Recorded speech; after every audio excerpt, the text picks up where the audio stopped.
अल्हम्दुलिल्लाह नहमदुहु व नस्तईनुहु व नस्तगफिरुहु व नुमिनु बिही व नतवक्कलु अलैहि व नऊज़ु बिल्लाहि मिन शुरूरि अनफुसिना व मिन सय्यिआति अमालिना मन यहदिहिल्लाहु फला मुदिल्ल लहु व मन युद्लिलहु फला हादिय लहु व नशहदु अन ला इलाहा इल्लल्लाहु वहदहु ला शरीक लहु वला नज़ीर लहु वला वज़ीर लहु वला मुशीर लहु वला मुईन लहु वला मिस्ल लहु वला मिसाल लहु वनशहदु अन्न सय्यिदना व सनदना व नबियना व शफीअना व हादियना व मुर्शिदना व मौलाना मुहम्मदन अब्दुहु व रसूलुहु अरसलहु बिलहक्कि बशीरन व नज़ीरा व सल्लल्लाहु तआला अलैहि व अला आलिहि व अस्हाबिहि व अज़वाजिहि व ज़ुर्रिय्यातिहि व अहलि बैतिहि व बारक व सल्लम तस्लीमन कसीरन कसीरा अम्मा बादु फ़अऊज़ु बिल्लाहि मिनश शैतानिर रजीम बिस्मिल्लाहिर रहमानिर रहीम या अय्युहल्लज़ीना आमनुस्तईनु बिस्सब्रि वस्सलाह इन्नल्लाहा मअस्साबिरीन वक़ाल अल्लाहु सुब्हानहु व तआला क़ुल मताउद दुनिया क़लील वक़ाल अल्लाहु सुब्हानहु व तआला लक़द कान लकुम फ़ी रसूलिल्लाहि उस्वतुन हसनह आमन्तु बिल्लाहि सदक़ल्लाहु मौलाना अल-अलियुल अज़ीम व सदक़ रसूलुहुन नबियुल करीम व नहनु अला ज़ालिका लमिनश शाहिदीन वश्शाकिरीन वल्हम्दुलिल्लाहि रब्बिल आलमीन। दुरूद शरीफ पढ़ लीजिए। अल्लाहुम्मा सल्लि अला मुहम्मदिन व अला आलि मुहम्मद कमा सल्लैता अला इब्राहीम व अला आलि इब्राहीम इन्नका हमीदुम मजीद। अल्लाहुम्मा बारिक अला मुहम्मदिन व अला आलि मुहम्मद कमा बारकता अला इब्राहीम व अला आलि इब्राहीम इन्नका हमीदुम मजीद। इंतहाई मेरे वाजिबुल एहतराम बुजुर्गों, अजीज़ों, दोस्तों, अल्लाह तबारक व तआला इस प्रोग्राम के इनेकाद को अपनी बारगाह में और आप हजरात की शमूलियत को कबूल फरमाए और आज के इस प्रोग्राम की बरकत से पूरे इलाका को और तमाम मुसलमानों को हर बीमारी, हर वबा से अल्लाह महफूज फरमाए। जो आँखों का ये वायरस चला हुआ है, अल्लाह हम सब की हिफाजत फरमाए। आँख अल्लाह की बहुत बड़ी एक नेमत है, इसकी भी ज़कात निकालनी चाहिए और इसकी ज़कात ये इस आँख से अल्लाह की मोहब्बत में रोना।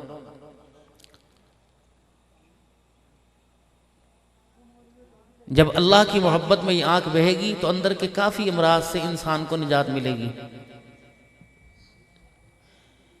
जब इंसान का दिल टूटता है तो आँख से इजहार होता है, इसकी सोच पे ज़रब लगती है तो आँख से इजहार होता है, इसके गुर्दे में तकलीफ होती है तो आँख से इजहार होता है, इसको दिल की तकलीफ होती है तो आंख उसका इजहार करती है, उसके जिस्म में कि पेन हो कोई दर्द हो तो आंख से इजहार होता है।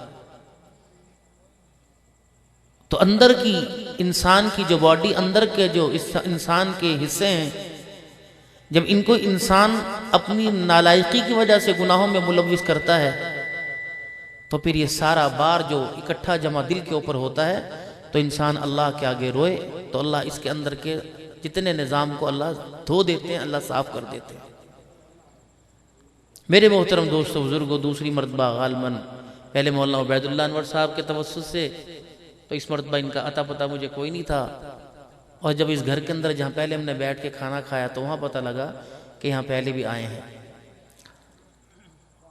और मुआविया मुमताज़ साहब अल्लाह जज़ाए खैर अता फरमाए, तमाम अकाबिरीन को जिस वक्त स्टेज की जीनत और आपकी आंखों को और आपके नामे अमाल को, इनके चेहरों की ज़ियारत नेकियों से भर रही है। बेशक हम इनके पीछे नमाज नहीं पढ़ते, बेशक हम इन पर किसी किस्म का एतबार नहीं करते, लेकिन इनके चेहरों की चमक हमारे ईमान में इजाफा भी कर रही है और हमारा नाम अमाल जो नेकियों से इनके चेहरों की बरकत से भरा जा। कुछ भी है, जिस हाल में है तो हुजूर सल्लल्लाहु अलैहि वसल्लम के नायब, है तो नबी के दीन के वारिस। इनकी फजीलतें अल्लाह के नबी ने अपनी जुबान से बहुत मरतबा बयान की। जैसे भी हैं, खौ आपसे मांग तांग के गुजारा करते हैं और इनकी जिंदगी की खुशियां आपके मरहून मन्नत हैं। इनका मुस्तकबिल का रोशन आपके हाथों में है। लेकिन जैसे भी हैं, अल्लाह ने इनको आपसे 2 फीट ऊंचा बिठा रखा है। तो इनके ऊंचा बैठने का एक मकसद और एक जिम्मेदारी है। मकसद ये कि अल्लाह ने इनको नुमाया हैसियत दी है, ये अपनी हैसियत को बरकरार रखें, तकवे से, परहेजगारी से, जिक्र अस्कार से।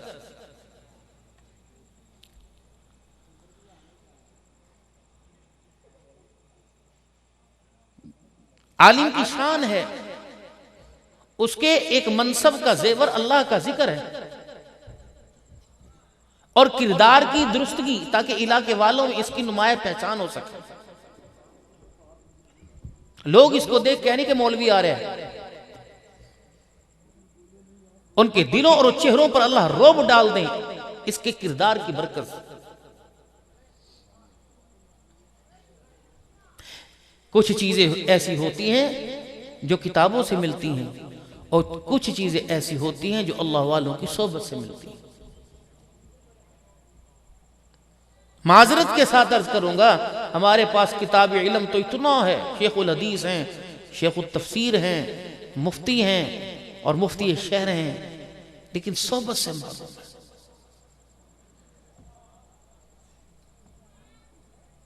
रसूलुल्लाह सल्लल्लाहु अलैहि वसल्लम की सोबत में कलमा पढ़ा, जिन्होंने बगैर देखे कलमा पढ़ा वो गौस कुतुब अब्दाल ताबी तो बने, साहबी नहीं बने। जिन्होंने हुजूर की सोबत में बैठ के कलमा पढ़ा, अल्लाह ने उन्हें कलमे की बरकत से कायनात के अंदर मौत से पहले अल्लाह ने अपनी रजा का उन्हें तमगा अता फरमा दिया है। सोबत बहुत ऊंची चीज होती है। मुझे पहली सोबत मिली थी हजरत वाला हकीम अख्तर साहब नव्वर अल्लाह मरक़दू की सन 2003 में, जब उन्हें चिल्ला लगाया था ज़की खानकाह के ऊपर।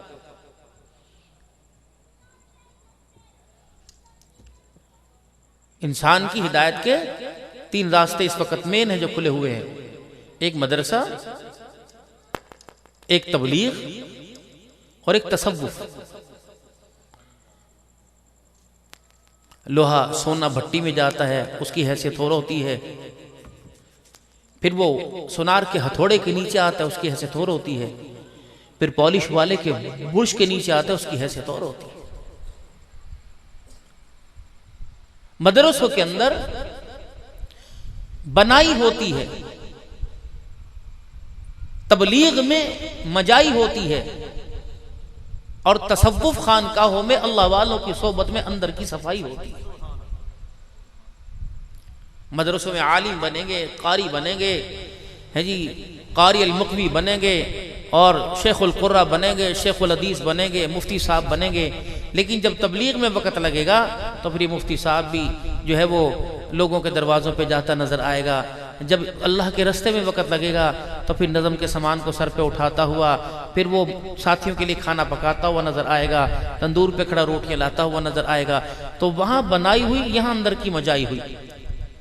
गाड़ी वॉश कराने के लिए जाए, मोटरसाइकिल धुलाई के लिए जाए, पहले उस पर मांझा लगाया जाता है, फिर एक ही प्रेशर के साथ अंदर के सारे गंद को साफ, फिर चमकता उस पर बैठने को भी दिल करता है, इस्तेमाल करने को भी दिल करता है। तबलीग के अंदर मजाई है, तसव्वुफ की लाइन में सफाई है।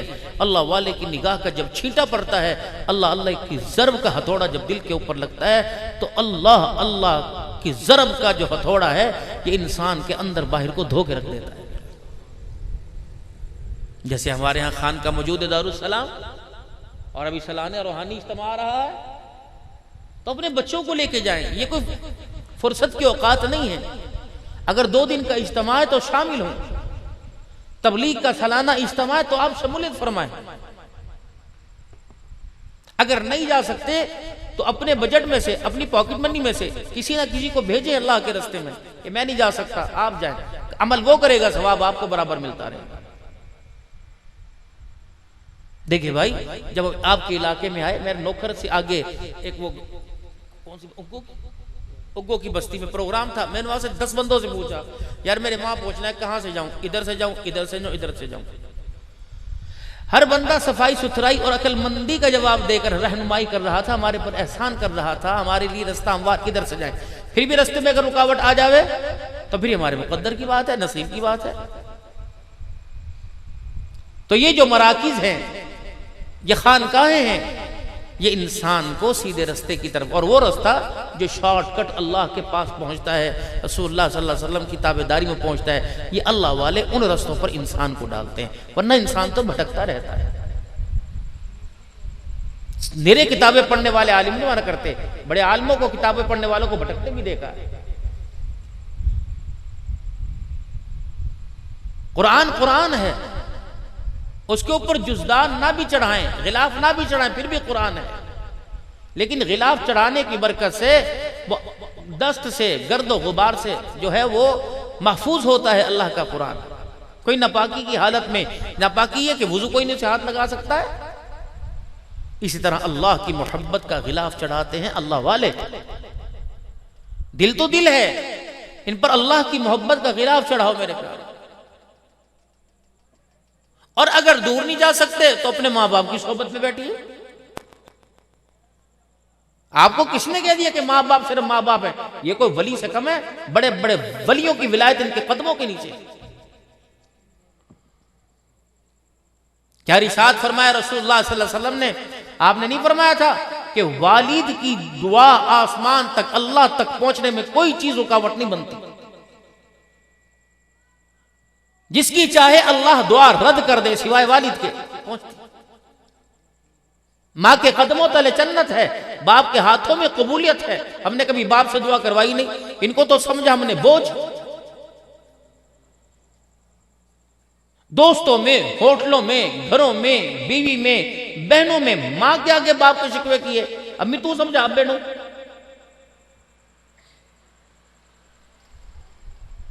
नहीं, अम्मी तू ईमान नाल दस, कसम उठा के दस, अम्मी जी असी तारफ करान दे काबिल, असी अब्बे दा तारफ करान दे काबिल है। क्या बात, इसे कोई उल्ली लगी पड़ी है?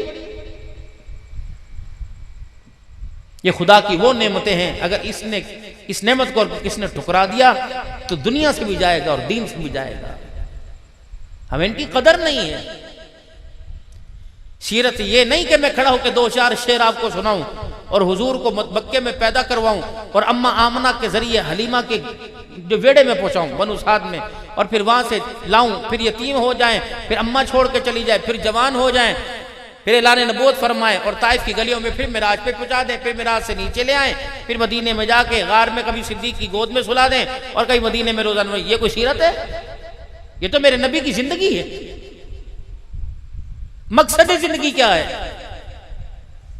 जिसको खुदा अर्शे बरी का मेहमान बनाए उसी को ताइफ की गलियों में पत्थर पड़वा रहा है। सारे नबियों की सरदारी का ताज जिसके सर के ऊपर हो, उसके घर के अंदर चूल्हा नहीं जलता।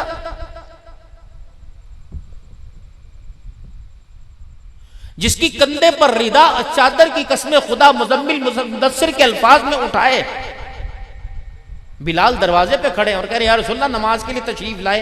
आप फरमाने लगे बिलाल किसी और को मुसल्ले पे खड़ा कर दे, आज मेरे पास जिस्म छुपाने के लिए कपड़ा भी कोई नहीं। 2 मरतबा बिलाल आए हैं इस हालत में रसूलुल्लाह के पास। एक मरतबा तो अल्लाह के नबी के पास एक ही चादर थी जो आपने अपने गले में बांधी थी, और एक मरतबा तहमत पहन के बैठे थे, सीने पे चादर कोई नहीं थी। बिलाल किसी और को मुसल्ले पे खड़ा कर दे, मेरे पास ऊपर लेने के लिए चादर कोई नहीं, मैं कैसे नमाज पढ़ाने। कभी आपने सोचा इस बारे में? जिसका सदका मैं खाऊं, मेरे बच्चे खाएं, मेरी औलाद खाए, दीनपुर गादी वाले खाएं, कत्ले आली वाले खाएं, वो नबी बिलाल को कह रहा है इस कर्ज मांगने वाले को जो 2 दिन मुझसे मांग रहा है, इसको को मेरे हुजरे का पर्दा उठा के दे। कई दिन हो गए, रोटी तो दूर की बात, मेरे घर के चिराग में तेल कोई नहीं, मेरे घर में कई दिन से रोशनी कोई नहीं। अगर ये खुदा की नेमत मेरे तेरे घर में आती, हम तो खुदकुशी करते। आज खुदकुशी की वजह क्या है? बिजली के बिल लाना ऐसे जिंदगी के ऊपर।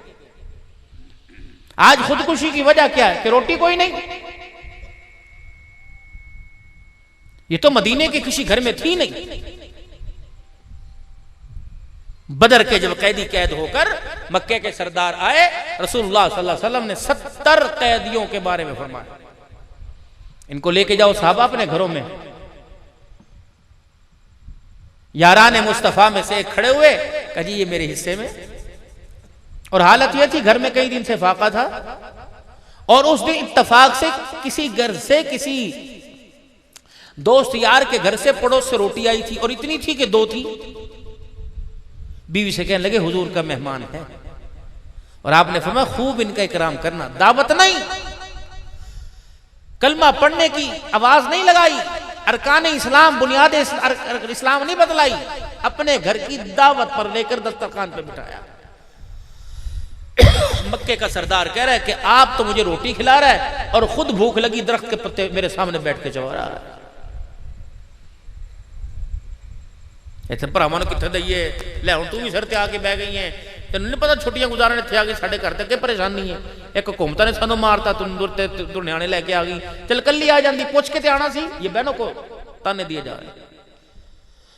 जिस घर में बहनों को फोन कर करके संदेश से भेज के खत लिख लिख के बुलाया करते थे, मल्ले के पढ़े लिखे कहां मिलते थे। अब तो हर घर के अंदर पढ़ा लिखा लेकिन जूती मारने के काबिल है।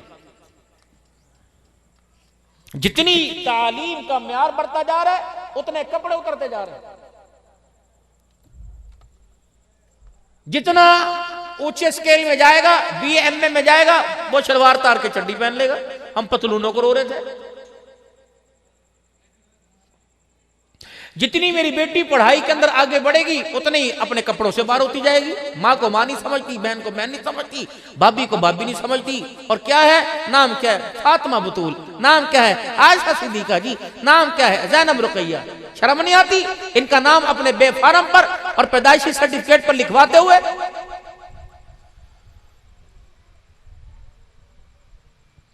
मेरी जिम्मेदारी है कि रात 12 बजे मैं आपके सामने बैठा हूं, और मेरा आज बड़ा ख्याल था, आप मैं कसम उठाता हूं, बच्चों का भी फोन, बाबा खाना घर खाएंगे, मैं 1:30 बजे तक पहुंचूंगा। परसों बयान से मैं फारिग हुआ 4:45 बजे, उछरी में 4:45 मेरा बयान खत्म हुआ। उसके बाद जफर शहजाद था, सईद अरशद हुसैनी थे, 6 बजे। कल मैं फारिग हथे जी से भावलपुर से आगे तकरीबन 11 बजे 2:30 बजे पहुंचा पीर महल, फिर सफर करके इधर को निकला। अब रबीउल अव्वल है, दिन रात ही जलसों का म्यार है कि 2 बजे खत्म करना है, पहले नहीं करना। मगरिब की नमाज के बाद शुरू कर लो, और दुकानों नहीं बंद होनी, लोग नहीं आंदे जी, ए लोग की कदे भी नहीं आएंगे। इनके पास तो इजराइल आएगा, ये कभी मौत के करीब जाएंगे। हैं आशिक रसूल, हैं सारे गुलाम रसूल, लेकिन दुकान हमने वक्त पे बंद कर। जलसा शब्द बात करो जी, रोटी खा खू के, पट्ठे पा पू के, गाला सुना सुनो के, गालियां सुन सुन के फिर अवेले होके घर आएंगे। खुदा के अच्छा ईमानदारी से बताओ, आप तो बहुत अल्लाह के वली हो, इनकी गारंटी है ये फजर की नमाज पढ़ेंगे सुबह? जिन्होंने 15-15 साल काल अल्लाह ताला काल रसूल पढ़ाई, इनकी गारंटी है? कोई खड़ा होकर गारंटी दे? है सारे अल्लाह के वली, अल्लाह सबको तौफीक अता फरमाए, लेकिन रोते पीट से उठेंगे, जुत्ती कहीं, पैर कहीं, बाथरूम कहीं, पानी कहीं। अक्सर खुदाए पाक की कसम, मैं बावजूद बैठा हूं, मैं फजर की नमाज 6-6, 7-7 मरतबा पढ़ता हूं, पता नहीं 2 पढ़ी 1 पढ़ी, फिर दोबारा अल्लाह अकबर। जिनको आप दीन के अलमबरदार समझते हो, उनकी फजर चली जाती है, और जो सामने बैठे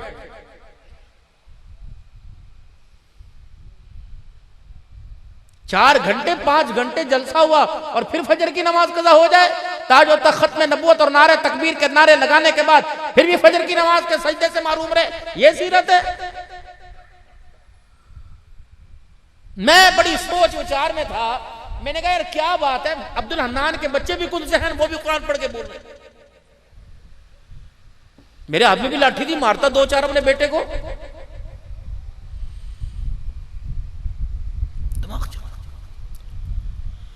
यार बूढ़े पुराने पानीपती हाफिज, दूसरे हाफिज 50-50, 60-60, 70-70 साल से कुरान पाक सुना रहे हैं, वो बुढ़ापे में नहीं भूले, हमारे बच्चे जवानी के अंदर भूल गए।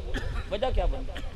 तो मालूम हुआ कि उस वक्त आटा पीसने वाला भी नमाजी था, फसल की बुझाई करने वाला भी, खाद डालने वाला भी, काटने वाला भी, दाने भरने वाला, गधों पर जो गंदुम घड़ोलों के अंदर आती वो भी नमाजी थे, पकाने वाली दादियां, कूटने वालियां दादियां, नानियां भी बेनमाजी थी, पकाने वालियां बेनमाजी, तकसीम करने वाली नमाजी, सारे नमाजी थे।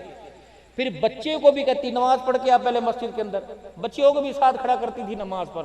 जब इतना नमाज का सजदा था, तो फिर दुआओं से ये अजनाज नहीं उतरता था, सजदों की बरकत से जमीन पे अनाज उतरता था। होटल वालों को देख लो और मेरे समेत अपनी शक्लों को देखो। मौलाना बैदुल्लाह साहब, अल्लाह का शुक्र है, अल्लाह का बहुत एहसान है, मैं खुदा की इसे बड़ी नेमत समझता हूं कि अक्सर मेरे अंदर होटल का खाना उतरता ही नहीं। कोशिश ये होती, अब भी इन्होंने खाने की इल्लल्लाह पढ़ ली, बस 2 लुक में कोशिश करते हैं, बस इतना सा हो, कम से कम मरते वक्त तो कलमा नसीब हो, नमाजी हाथ का खाना तो खा के नसीब हो। कितने सुबह चौल छोले बेचने वाले, चने चावल बेचने वाले, हलीम बेचने वाले, जिन्हें न मूतने का पता, ना हगने का पता, ना नहाने का पता, ना दहू, उनके हाथों का खा के तुम कलमा पढ़ के मरोगे। आज मेरे भाई बुजुर्ग खुदाए पाक की कसम अपनी रेडियो पर, अपनी दुकानों पर नमाज के सजदे को जिंदा कर दें, और मेरी बहनें रोटी पकाते हुए, हंडी पकाते हुए दुरूद शरीफ का एहतमाम करें और सरों पे दुपट्टा रखें, और दौराने खाना बावर्ची खाने के हवाले अपने वक़्त को करते नमाज का सजदा ना छोड़ें। फिर खुदा की कसम तुम्हारी गलियां अब्दुल कादिर जिलानी के किरदार से भरी नजर आएगी। मेरे जो खुद तुम्हारे वोटों के मोहताज हो, वो तुम्हारे मुकद्दर जगाएंगे? इनके तो खुद मुकद्दर बुझे हुए। कोई गादियों का खड़ा होगा, कोई मलकों का खड़ा होगा, कोई तुम बरादरी बेस पर वोट देकर तुम खुद अल्लाह के दरबार में शर्मिंदा हो और मुंह की खा के गिर रहे हो और गिरते रहोगे।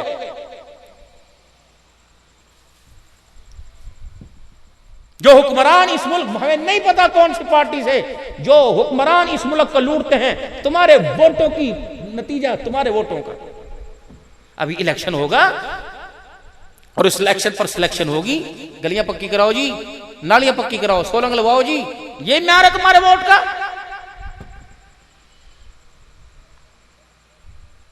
गैस ले आओ, क्या हो जी, गैस लेके, अपनी गैस नहीं कर रही बगैर कलमे के, गैस लेके आ नहीं, तुम्हारे पास वोट मांगने के लिए कोई आवे, हम सारे हमारे भाई हैं, सारे कैंडिडेट, सारे मेंबर, एमपीए भी, एमएनए भी, चेयरमैन, कोई भी आवे को मियाँ अस्सलाम वालेकुम, दूध पी, चाय पी, जो मर्जी कर, वोट देंगे, कसम कुरान की तुझे वोट देंगे, हल्फन तुझे वोट देंगे। मगरिब की अजान होने वाली है, हमारी साथ मस्जिद में चल, बेशक तो दाढ़ी मुंडा है, नमाज के 3 फर्ज पढ़ा, हम सारे घर का वोट तेरे नाम कर देंगे। मौलवी साहब आओ, फर्ज पढ़ाओ नमाज के, आओ उमर की मिसाल पैदा करो, अबू बकर की मिसाल पैदा करो। अबू बकर मिंबर भी था, 22 लाख मुरब्बा मील का हुक्मरान था, लेकिन इमाम भी था।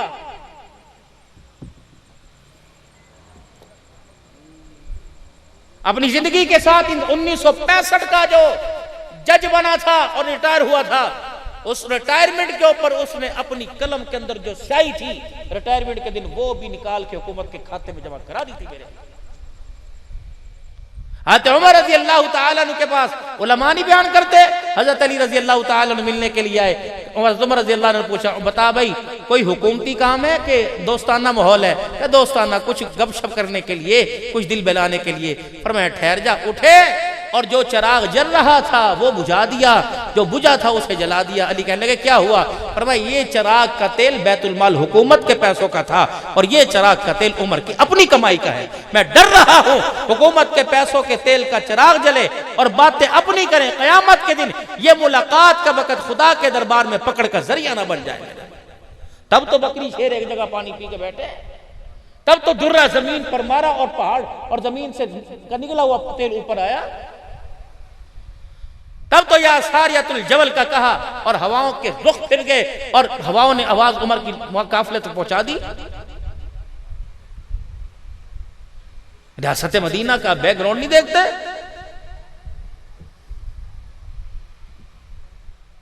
मेरे मोहतरम दोस्तों बुजुर्गों, कितने ऐलान हुए जलसों के, लेकिन हर साल होता यहां भी था। तो मेरी अपनी जिंदगी के अंदर कोई तब्दीली आई?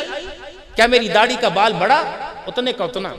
क्या मेरी शलवार टखनों से ऊंची हुई? वहीं की वहीं। क्या मुझे बाजार का, ततले आली का, मंडी का, फ्रूट का, अनाज का रास्ता नजर आया? पूरे साल में इस 4 घंटे के जलसे को सुनकर मुझे मस्जिद का रास्ता भी नजर आया कि नहीं आया? मर्दों से ज्यादा औरतें बैठी हुई हैं। पिछले साल भी इससे ज्यादा ही बैठी थी। कितनी नमाजी बनी, कितनों के सरों पे दुपट्टे आए।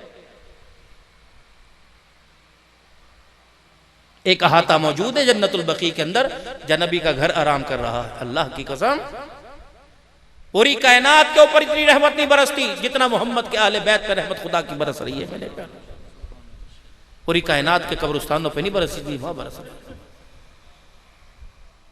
एक एक जोड़े के अंदर गुजारा किया, ना कभी बाप का शिकवा, ना कभी शौहर का शिकवा। ईद के दिन अपने बच्चों को पेवंद वाले लिबास पहनाए, ना कभी शौहर का शिकवा,